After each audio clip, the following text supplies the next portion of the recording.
Hey guys, it's Kasha. In this video I'm going to go over the Video Sync plugin. So getting video footage on your Map is pretty easy. So first, opening up your work bar and heading to the Video Sync icon here, we're going to create a new vid flight. And we're going to upload MP4 and SRT files. It's really important that Video Sync has SRT as well as the MP4 files, or else the plugin won't work. SRT files come from having video caption settings turned on while you're recording the footage from your drone. So before you use Video Sync, make sure that you can turn on those video caption settings. One important thing to note here is that I've uploaded my images and we can see that this button here has gone red. So this is telling me that there's an error with something that I've uploaded.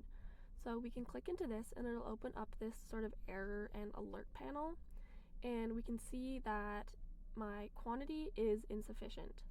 If we wanted to see if there are any other errors, we can drop into here and click all.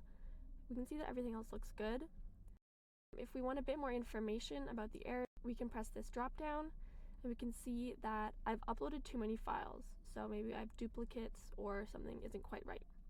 So we can fix that. We'll just close this. I can go in here, press remove, add just these two. Okay, and now we can see that I have no errors, everything looks good, so I can go ahead and hit upload. Okay, so we can see here that uploading is at 100% and these images are now ready to process. So we'll hit that there. We can head back to the main work bar page, and processing happened really quick, so we can hit watch. So now we can see that two things pop up. So we have the flight path, which is this green line on the left, and then we have the video screen here.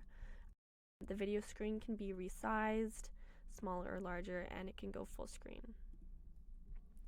On the flight path, if you zoom in, you can see that there's this little blue dot, which actually represents the drone while it's recording. And this little triangle shows which direction that the camera on the drone is facing. You can use the timeline on the video to actually skip ahead, and you can see that the drone will follow along corresponding to where you are. You can also revisualize how you see your flight path to see that it's actually off the ground. If you want to get back to your work bar, you can just close the video screen here and your work bar will pop back up. As always, if you want to download data, you can head to the data button here and use this download button to download your video MP4. It won't download the SRT files, but it will download the MP4 files. So that's it for the Video Sync plugin. As always, if you guys have questions or need any help with this plugin, get in touch with us at help@mapnova.com.